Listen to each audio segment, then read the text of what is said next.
37 minutos pasan de las 9 de la mañana en toda la República Argentina. Vamos a tomar contacto con Pablo Mainer, es fundador de Hablemos de Bullying y la Alianza Anti-Bullying de la Argentina. Vamos a hablar sobre el uso de pruebas estandarizadas para la mejora continua. Pablo, Sebastián Carbón es mi nombre, gracias por tu tiempo. ¿Cómo estás? Buen día.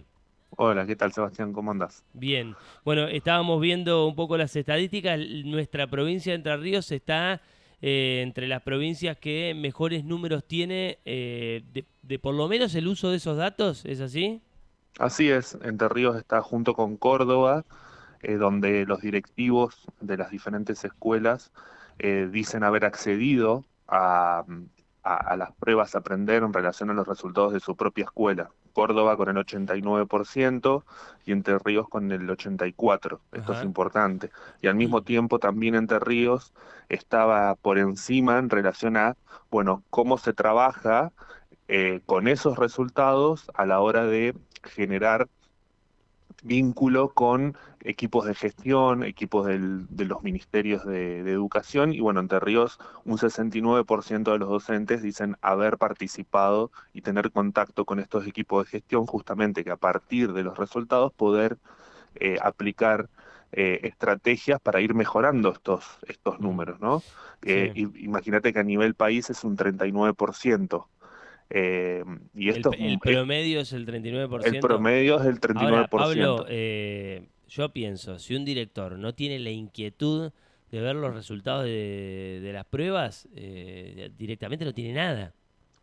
Así es, para nosotros es muy importante, nosotros justamente desde Argentinos por la Educación, una de nuestras principales tareas es generar este tipo de informes con números, resultados. Para nosotros la información es muy valiosa a la hora de tomar decisiones.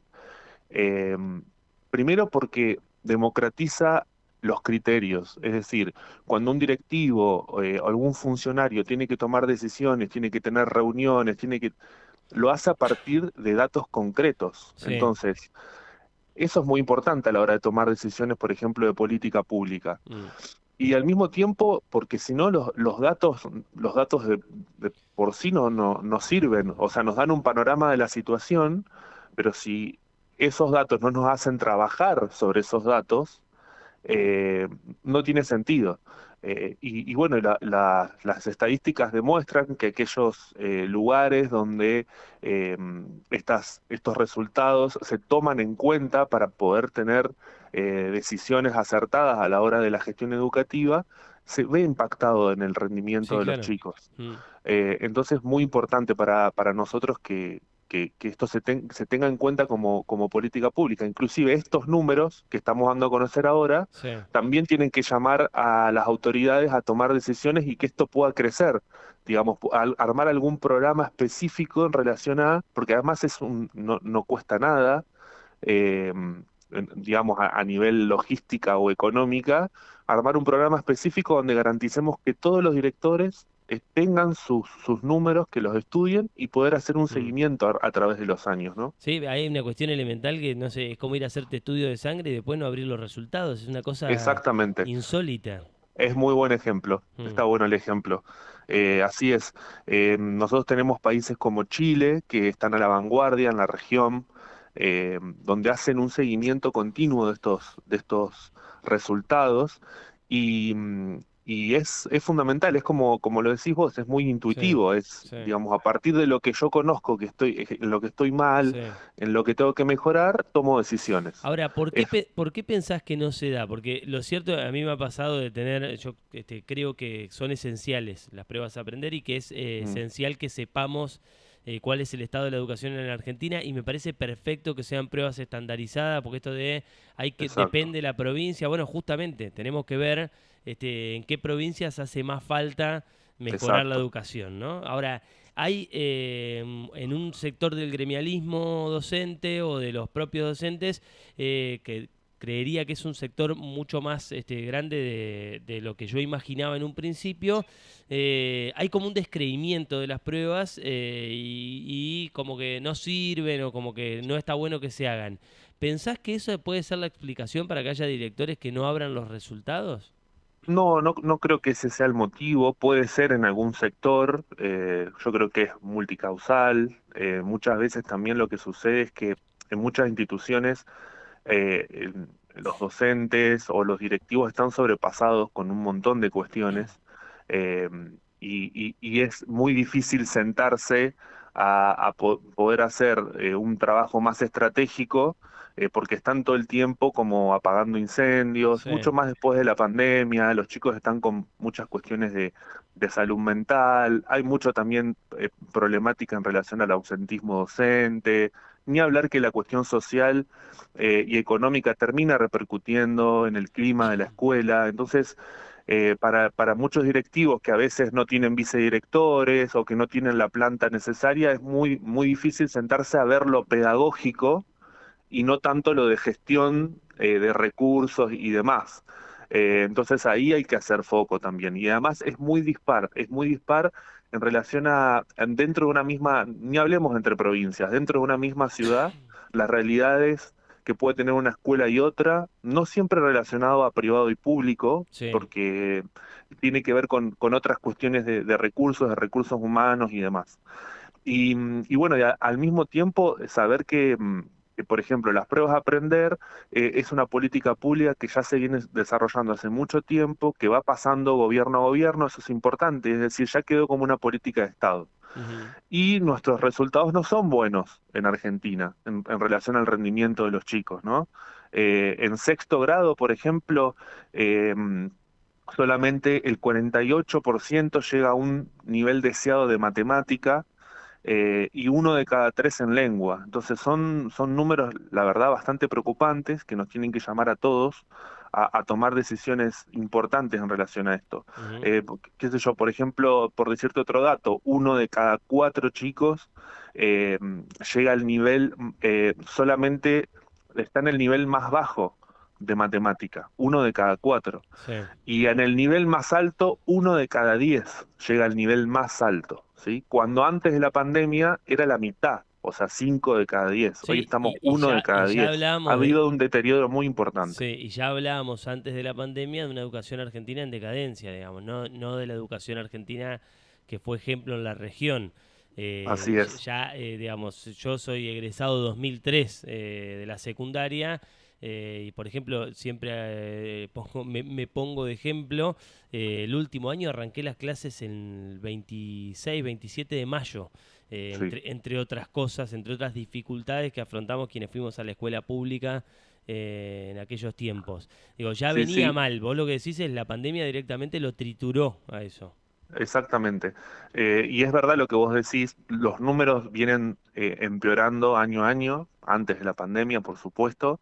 Eh, por darte un ejemplo, en las pruebas PISA que son internacionales, Argentina está dentro de 81 países, número 66. Ujú. Como vos decías también, Argentina fue un ejemplo, fue un faro en relación a la cuestión educativa, ¿no? Eh, y es muy lamentable que estemos en esta situación, que tiene que ver con un montón de factores, pero fundamentalmente creemos también comparando las situaciones con otros países, porque muchas veces se dice, bueno, tiene que ver con la cuestión política, económica, social, y cuando vos ves el resultados de otros países como Honduras o El Salvador, que tienen situaciones económicas o sociales mucho peor que Argentina, en nivel educativo están mejor. ¿Qué es lo que pasa en esos países? Hay decisiones políticas que trascienden los gobiernos, que trascienden las gestiones, hay Sí, políticas a largo plazo, sí. más allá de la cantidad de inversión y de recursos Ujú. y demás. En Argentina lo que se ha hecho en los últimos años es poner mucho foco en el tema de que los chicos estén en la escuela. Eso es importante. Argentina está muy bien en cantidad de chicos escolarizados, esto de el que sea obligatorio y demás, pero nos hemos planchado la cuestión de la calidad Mm. educativa, es decir, qué pasa dentro del aula. Entonces ese es el desafío que tenemos como país, ¿no? Inclusive en cantidad de días y horas de chicos en la escuela, Argentina está en cantidad de horas por encima de los países de la OCDE, que son 34 países, estamos por encima, en cantidad de días estamos en el promedio, que es Ahora, 180. Pablo, la calidad educativa tiene que ver directamente con la capacidad de los docentes o con cuán capacitados están los docentes y eso tiene que ver que o está directamente vinculado con cuán bien pagos están esos docentes. Digo, hay como una cadena ahí. Vos decías, bueno, Son no se muchos, trata siempre de lo económico, sí, sí.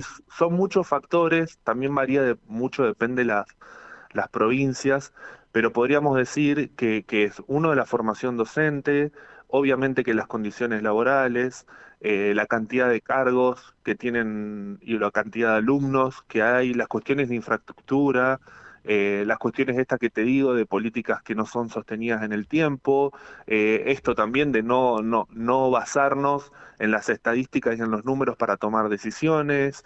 eh, Son muchas, digamos, las causas que han hecho que el sistema se vaya deteriorando. Vos pensás que la última política pública así como importante relacionada a este tema donde participó la sociedad toda fue un congreso pedagógico en los años 80. Ujú, Después Argentina nunca más se dio un debate profundo sobre su sistema, ¿no?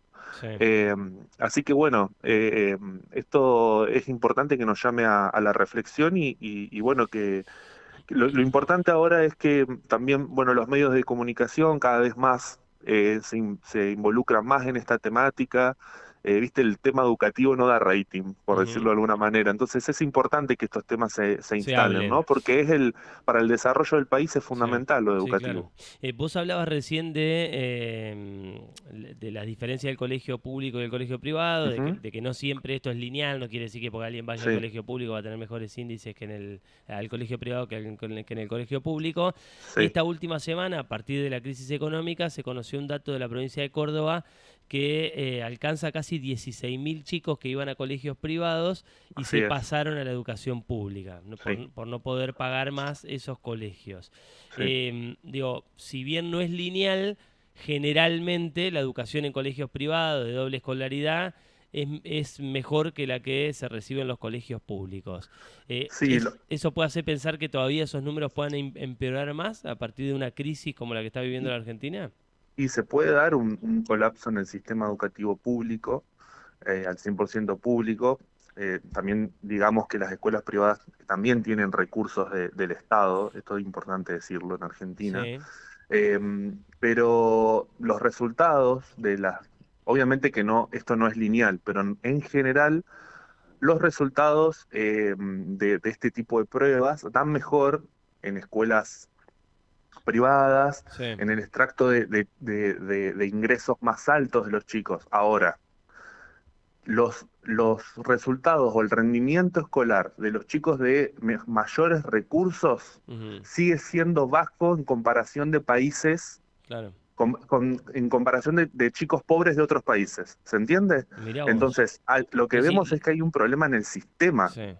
¿Sí? Que no tiene que ver, como te decía hoy, simplemente con la cuestión de los paros o simplemente en la cuestión de recursos. Hay una crisis en el sistema educativo. Ujú, Si no, nos explica cómo chicos del IR que tienen todos los recursos, que tienen escuelas, que no tienen paro, que están teniendo peor rendimiento que los deciles más bajos en los países, en algunos países más pobres. ujú. Entonces, eso nos tiene que alertar muchísimo. Ujú.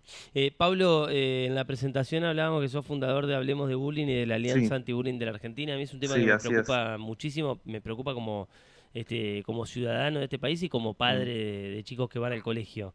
¿En qué situación sentís que estamos? Porque en lo personal creo que la explosión de los últimos años de las redes sociales es Mm. como que ha exacerbado todavía más el tema del bullying y que el bullying antes quedaba reducido al colegio, pero por ahí el chico después iba a un Sí, club y podía salir de ese lugar y que hoy las redes es totalmente. como que te persiguen hasta desde que te levantás hasta que terminás. Sí, la verdad que la problemática del ciberbullying ha crecido muchísimo y lo que viene a hacer es complejizar mucho la problemática. Lo que los estudios dicen es que en la mayoría de los casos, en un 85% más o menos, el ciberbullying nace a nivel presencial, es decir, tiene un inicio en la escuela, en el club y demás, que después se traslada a las redes. Estamos hablando de ciberbullying. o sea, una situación de hostigamiento sostenida en el tiempo entre pares, ¿no? No estamos hablando de lo que se llama hoy como haters o Sí. la gente que insulta en redes sociales de manera aislada, sino que el ciberbullying es un fenómeno que es igual que el bullying, pero en las redes sociales. Entonces, cuando hablamos de que el 85% tiene un nacimiento de forma presencial, esto nos tiene que hacer llamar a que no es un problema que sucede en las redes, sino que los adultos que estamos en las instituciones, que desde las familias, desde la escuela, tenemos algo para hacer, porque muchas veces termina pasando que, no, pasó en Facebook, entonces no es responsabilidad de la escuela. Sí, claro. No, no, no, esto tuvo un inicio a nivel presencial, entonces es importante. Y el ciberbullying lo que tiene es un fenómeno que en esto del fenómeno general del bullying es el que más consecuencias tiene a nivel de la salud mental. ¿Por qué? Ujú. Porque aquel que es agredido tiene esta sensación de protección, de que no sabe hasta dónde va a llegar esa situación, quiénes lo están viendo, ese chico se va a dormir y lo siguen hostigando, es un estrés constante. Sí. Y inclusive a nivel internacional, los casos de suicidio en bullying están muy relacionados al ciberbullying, ¿no? Mm. Esto que vos decías, Sí, esa en sensación otros, de en que otros nunca se momentos apaga, ¿no? los chicos cambiaban de ambiente o cambiaban de situación y mejoraba, por ejemplo, yendo a un club o trabajando a nivel áulico y demás, pero esto del ciberbullying lo ha complejizado mucho más. Ujú. ¿Están preparados los directivos de los colegios, los docentes? No, No, así claramente no, rápido ¿no? te lo digo, no, Sí. no, no, no. Primero hay, por gran parte de los directivos sobre todo, hay como una negación, ¿sí? Aquí en mi escuela esto no pasa, inclusive hay un estudio de Argentinos por la Educación también que habla de se encuestó a chicos y se encuestó a directores de quinto año de la escuela secundaria, y el 75% de los directores te dice que en su escuela no hay actos de discriminación o que Mm, son actos menores. ujú. De discriminación, no estamos hablando de bullying, pero Sí. bueno, es el inicio del bullying, la discriminación, es la semilla. Entonces hay una negación eh, porque como que da cuenta de que uno está haciendo mal las cosas si en su escuela no hay un buen clima escolar.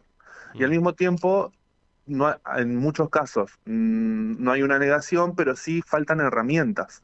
Entonces los docentes y los directivos no tienen las herramientas para abordar la problemática. Eh, y además está totalmente comprobado que un mal clima escolar, estas situaciones de violencia que se generan, terminan también afectando el rendimiento escolar, no solamente de los afectados y los que están involucrados, sino en todo el entorno y contexto de compañeros y demás. ujú. Entonces es algo importante a trabajar. No, un chico que la está pasando mal, no, o un grupo de chicos que no la están pasando bien en su ámbito escolar, no van a aprender. Claro, sí, sí. Pablo, ¿cómo se sale de eso? Digo, porque hablamos de docentes y directivos que no están capacitados, de Ujú. chicos que las pasan realmente muy mal, del drama que son las redes sociales. Digo, da la sensación de que es como un combo explosivo, esto que vos decías recién. Digamos, puedo dar fe que, digamos, desde acá entrevistamos muchas veces a docentes, a directivos de Mm, colegios, y es como, bueno, en realidad en la escuela nuestra por ahí no se ve tanto. Digo, claro, si fuese por la descripción es como que sería un problema menor, ¿no? Y después uno se exacto, entera por conocidos o por ver la realidad de un colegio que hay un montón de chicos que la pasan realmente muy mal. Y también tenemos sí, que ver mucho los padres, ¿no? Digo, también los padres totalmente. no nos involucramos y creemos que nuestros hijos no son capaces de hacer bullying. Entonces nos Sí, despegamos del tema. es así. También vemos muchos docentes preocupados y ocupados del tema. El tema es este, que nunca los han capacitado ni tienen las herramientas para abordarlo. Nosotros tenemos una mirada muy sistémica del problema, como todo problema de violencia. No tiene que ver solamente con factores personales de los involucrados, sino que tienen que ver con un contexto, ¿no? En este contexto están involucrados los adultos, el clima que se genera en esa institución, la cuestión que decías vos, el tema de la crianza, ¿sí? Lo que Mm, pasa en la familia. Nosotros venimos de una crianza, nuestra generación de una crianza autoritaria que ha generado eh, ciertos comportamientos. Los chicos aprenden cuando son más chicos, aprenden por modelado, es decir, por lo que ven. Ellos imitan, ellos no aprenden tanto por lo que le dicen, sino más por lo que ven. Y si nosotros como adultos nos manejamos a nivel entre adultos nos manejamos con violencia, criamos con violencia, vamos a criar chicos que luego van a entender de que su única forma de relacionarse es esa. Sí, Entonces, primero hay que revisar nuestros modelos de crianza. Esto de la crianza respetuosa, que ahora se está hablando un montón, es muy importante para ir al fondo de la cuestión. Y después también trabajar a nivel sistémico en las escuelas, a nivel de prevención. El conflicto va a existir siempre porque tiene que ver con las relaciones humanas. Pero el tema es cuando estos conflictos se sostienen en el tiempo, cuando las instituciones dejan pasar ciertas situaciones, esto va escalando, donde tenemos un sistema educativo que quedó parado en el tiempo. Entonces los chicos, por ejemplo, se siguen sentando mirándose las nucas, eh, donde no se trabajan muchas veces estas cuestiones. Entonces sí. nosotros proponemos hacer un cambio en relación a también a lo humano, ¿no? Mm, Que los chicos compartan, que conozcan a sus compañeros desde el nivel humano, que se empiecen a sentar en ronda, que no se sienten siempre con los mismos. Hay pequeñas cosas que se pueden hacer que hacen que estas cosas puedan mejorar, ¿no? Pero sí. acá es muy importante el rol del adulto, tanto en las familias como en los docentes. Esto no es una cosa de chicos, como se dice. Es el adulto el que tiene que observar y el que tiene que prevenir primero y después saber actuar cuando hay un caso, ¿no? Ujú. Pablo, es muy interesante escucharte, te mando un abrazo y te agradezco enormemente el tiempo. No, gracias a ustedes. Un abrazo. Hasta pronto. Pablo Chau, Mainer, chau. fundador de Hablemos de Bullying y la Alianza Anti-Bullying. Al principio hablando de los resultados de las pruebas a aprender. Entre Ríos está dentro de las provincias que más acceso tiene a la información. No quiere decir que tengamos mejores números que otros lugares, pero sí que por lo menos tenemos directivos con la inquietud de ver los resultados. A mí me resulta increíble que haya un director de un colegio que no quiera saber cómo están las cosas en su escuela. Es como taparse los ojos para no ver la realidad. Digo, a cualquiera de nosotros le pasa que, no sé, por lo menos a mí en lo personal me genera ansiedad total ver resultados de las cosas, ¿no? Digo, vos te haces un estudio, le ponía a Pablo el ejemplo de cuando te vas a hacer un estudio de sangre, es como ir a hacerte el estudio y dejar el sobre tirado ahí, no saber qué tenés. Digo, me parece realmente increíble y me lleva a pensar en qué voluntad o qué vocación tiene alguien que ni siquiera quiere saber los resultados del establecimiento que dirige, ¿no? Me parece realmente increíble.